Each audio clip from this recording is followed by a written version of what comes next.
Hello everyone, welcome back to my academy. मैं हूं हर्ष और आज से हम स्टार्ट करने वाले हैं क्लास 12 फिजिक्स का एक बहुत ही इंपॉर्टेंट चैप्टर, करंट इलेक्ट्रिसिटी। इस चैप्टर में हम बेसिकली ये समझेंगे कि इलेक्ट्रिक करंट एक्चुअली होता क्या है, कंडक्टर के अंदर इलेक्ट्रॉन्स कैसे मूव करते हैं, करंट की डायरेक्शन क्यों होती है, क्या होती है, और पोटेंशियल डिफरेंस करंट को ड्राइव कैसे करता है। और एक इम्पोर्टेंट बात, इस वीडियो को सिर्फ फॉर्मूला से याद करने के लिए मत देखिए। पहले कॉन्सेप्ट को हम समझेंगे, फिर फॉर्मूलाज को हम ऑटोमेटिकली याद करेंगे, जो अपने आप हमें याद भी हो ही जाएंगे। So let's get started. सबसे पहले समझते हैं कि इलेक्ट्रिक करंट होता क्या है। सिंपल लैंग्वेज में किसी कंडक्टर के क्रॉस सेक्शन से इलेक्ट्रिक चार्ज कितनी रेट से फ्लो कर रहा है उसे हम इलेक्ट्रिक करंट कहते हैं।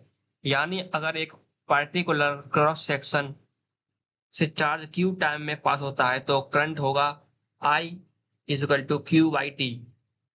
अब यहाँ एक इंपॉर्टेंट पॉइंट है, करंट खुद कोई चार्ज नहीं है, करंट एक्चुअली चार्ज के फ्लो की रेट है। जैसे मान लो एक वायर के इस पोर्शन में 10 कूलम चार्ज 2 सेकंड में पास हुआ तो करंट होगा 10/2 यानी 5 एम्पियर। करंट की ऐसा यूनिट एम्पियर होती है और 1 एम्पियर का मतलब है अगर 1 सेकंड में 1 कूलम चार्ज क्रॉस सेक्शन से पास करे तो करंट एम्पियर 1 एम्पियर होगा। और अगर आपको इसको सिंपली याद रखना है तो आपको बस इतना याद रखिए, current equal to rate of flow of charge. अब करंट को समझने के लिए हमें एक बेसिक क्वांटिटी समझनी पड़ेगी, जो है electric charge. Electric charge matter की एक फंडामेंटल प्रॉपर्टी है जो इलेक्ट्रिकल फिनोमिना के लिए रिस्पॉन्सिबल होती है। चार्ज दो टाइप के होते हैं, एक होता है पॉजिटिव और एक नेगेटिव। पॉजिटिव चार्ज का एग्जांपल है प्रोटॉन। प्रोटॉन के चार्ज का मैग्नीट्यूड होता है पॉजिटिव 1.6 इंटू 10⁻⁻19 कूलम। और इलेक्ट्रॉन का चार्ज नेगेटिव होता है प्रोटॉन से और वो होता है -1.6 इंटू 10⁻⁻19 कूलम। लेकिन यहाँ की बहुत ही इंपॉर्टेंट कॉन्सेप्ट है क्वांटाइजेशन ऑफ चार्ज। इसका मतलब है कि किसी बॉडी पर चार्ज आर्बिट्ररी वैल्यू की नहीं, चार्ज एलिमेंट्री चार्ज के इंटीग्रल मल्टीपल में होता है। इसलिए हम लिखते हैं Q इक्वल टू एन, जहां पर n होता है इंटीजर और E होता है चार्ज ऑन इलेक्ट्रॉन। अब एक इंटरेस्टिंग क्वेश्चन, अगर मेटल के अंदर ऑलरेडी बहुत सारे फ्री इलेक्ट्रॉन्स हैं तो मेटल वायर में करंट ऑटोमेटिकली क्यों नहीं फ्लो करता। इसका आंसर बहुत ही इंपॉर्टेंट है, इसलिए इसको अच्छे से समझते हैं। मेटल के अंदर फ्री इलेक्ट्रॉन्स कंटिन्यूसली मूव तो करते हैं, लेकिन नॉर्मली ये जो मोशन होता है इलेक्ट्रॉन्स का, वो रैंडम होता है। एक इलेक्ट्रॉन इधर जा रहा है, दूसरा उधर, कोई लेफ्ट कोई राइट, इसलिए ओवरऑल किसी पार्टिकुलर डायरेक्शन में net flow of charge zero होता है। और जब net flow of charge zero है तो करंट भी जीरो ही हो जाता है। अब अगर हम कंडक्टर पर इलेक्ट्रिक फील्ड अप्लाई कर दें तो इलेक्ट्रॉन्स का जो मोशन कंप्लीटली रैंडम नहीं रहता। इलेक्ट्रॉन्स एक पर्टिकुलर डायरेक्शन से स्लोली ड्रिफ्ट करने लगते हैं, इसी मोशन को हम ड्रिफ्ट मोशन कहते हैं।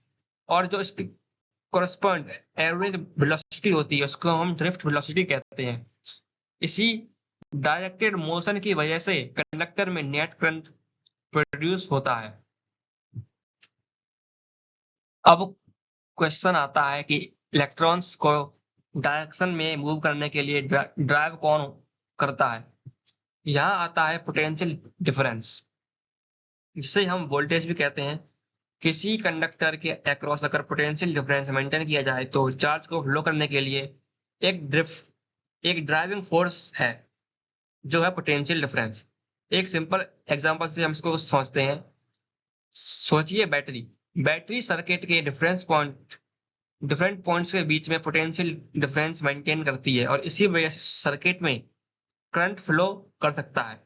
तो अभी के लिए एक सिंपल रिलेशनशिप याद रखो, potential difference provides driving force for charge flow. जैसे वाटर को फ्लो करने के लिए प्रेशर चाहिए होता है, वैसे ही एक चार्ज को फ्लो करने के लिए पोटेंशियल डिफरेंस का होना बहुत ही ज्यादा इंपॉर्टेंट है। अब करंट इलेक्ट्रिसिटी का एक बहुत इंपॉर्टेंट कंफ्यूजन क्लियर करते हैं। Actual charge carriers in metal are electrons, और इलेक्ट्रॉन्स नेगेटिव होते हैं, लेकिन हम सर्किट के डायग्राम में करंट की जो डायरेक्शन है उसे इलेक्ट्रॉन की मूवमेंट की डायरेक्शन से नहीं लेते। हम कन्वेंशनली करंट की जो दिशा है उसको पॉजिटिव चार्ज की मूवमेंट की दिशा मानकर डिफाइन करते हैं। इसलिए कन्वेंशनल करंट फ्लो करता है positive terminal to negative terminal, whereas electron actually move towards negative positive terminal to negative terminal।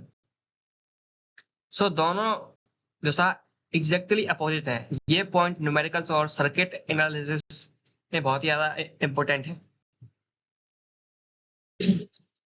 इस स्लाइड में हम किसी कॉन्सेप्ट को सर्किट के थ्रू विजुअलाइज करते हैं।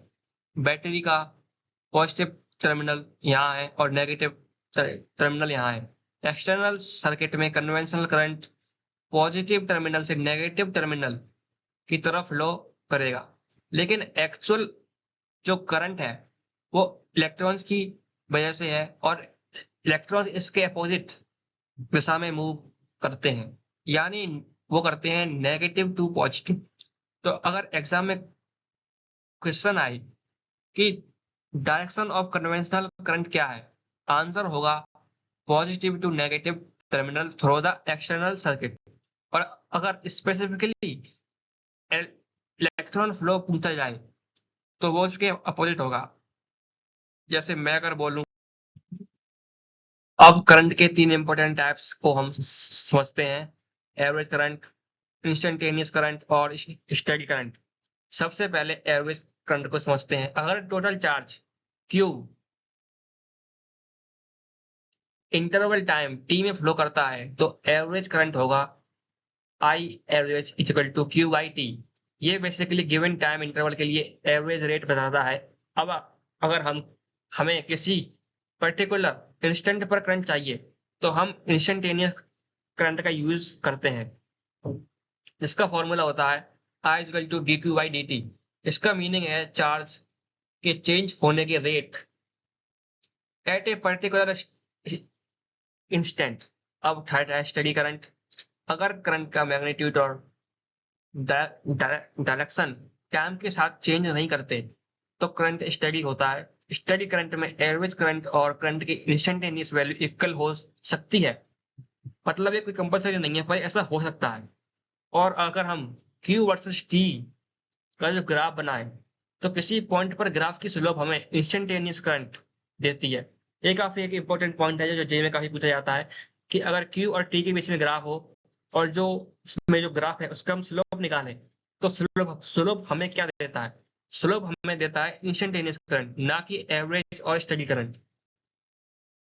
अब मान लो एक क्वेश्चन में डायरेक्टली चार्ज Q नहीं दिया है, उसकी जगह बोला है कि n नंबर ऑफ इलेक्ट्रॉन्स की क्रॉस सेक्शन से टी सेकंड में पास होते हैं, तो हमें करंट कैसे कैलकुलेट करेंगे। हमें पता है एक इलेक्ट्रॉन चार्ज का मैग्नीट्यूड E होता है, तो n इलेक्ट्रॉन्स चार्ज का जो टोटल मैग्नीट्यूड होगा वो होगा NE। और करंट का बेसिक फॉर्मूला है I equal to Q by T. और उसमें हम अगर Q की जगह Q की जो वैल्यू हमें मिली है NE वो सब्स्टिट्यूट करें तो हमें फॉर्मूला मिलेगा I equal to NE by T. बस हमें रिक्वायर्ड फॉर्मूला मिल गया। इस टाइप के क्वेश्चंस बोर्ड एग्जाम में काफी कॉमन होते हैं, इसलिए इस डेरिवेशन को समझना काफी ज्यादा इंपॉर्टेंट है। चलिए अब एक एग्जाम्पल से समझते हैं। अगर n इलेक्ट्रॉन्स t सेकंड में क्रॉस कर रहे हैं तो हमारा पहला स्टेप होगा टोटल चार्ज जो होगा Q equal to NE।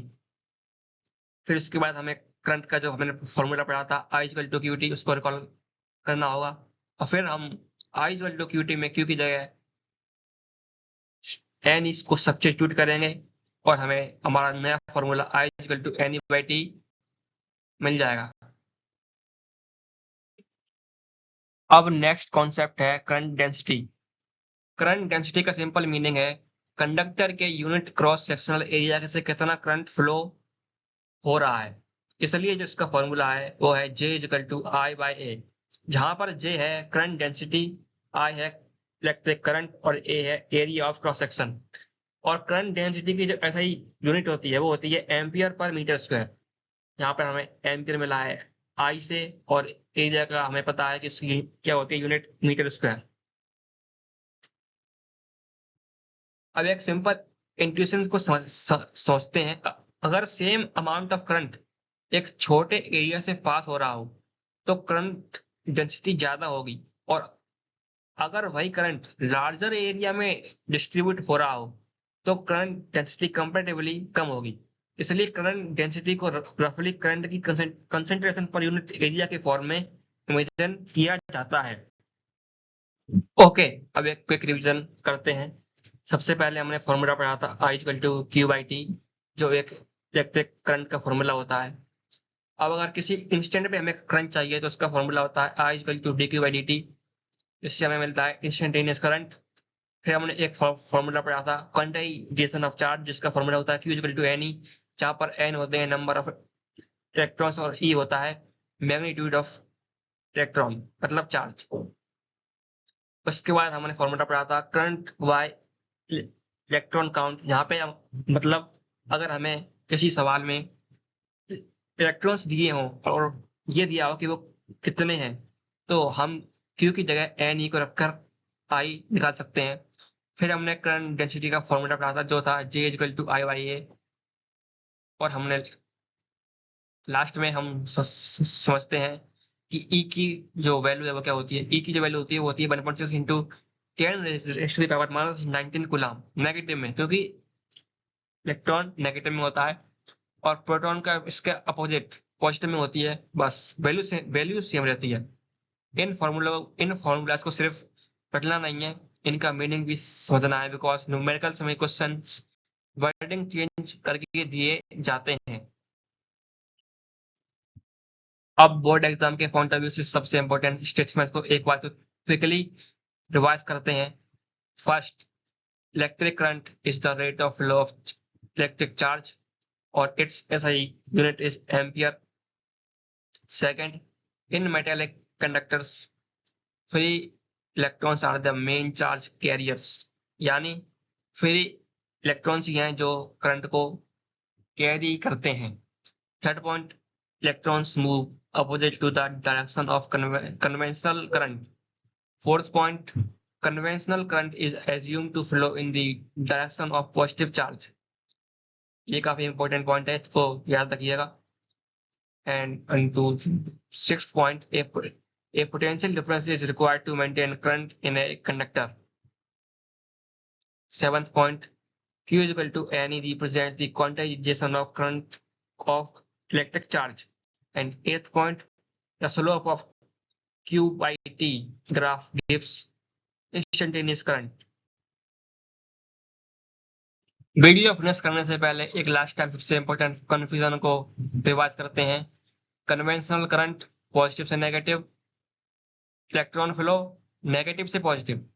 So remember, current direction and electron movement direction are opposite to each other.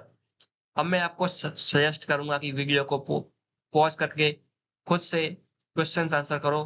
Current क्या होता है, करंट की ऐसे यूनिट क्या होती है, कन्वेंशनल करंट और इलेक्ट्रिक फ्लो में क्या डिफरेंस है, पोटेंशियल डिफरेंस का क्या रोल होता है, अगर n इलेक्ट्रॉन्स t सेकंड में पास करें तो करंट का फॉर्मूला क्या होगा।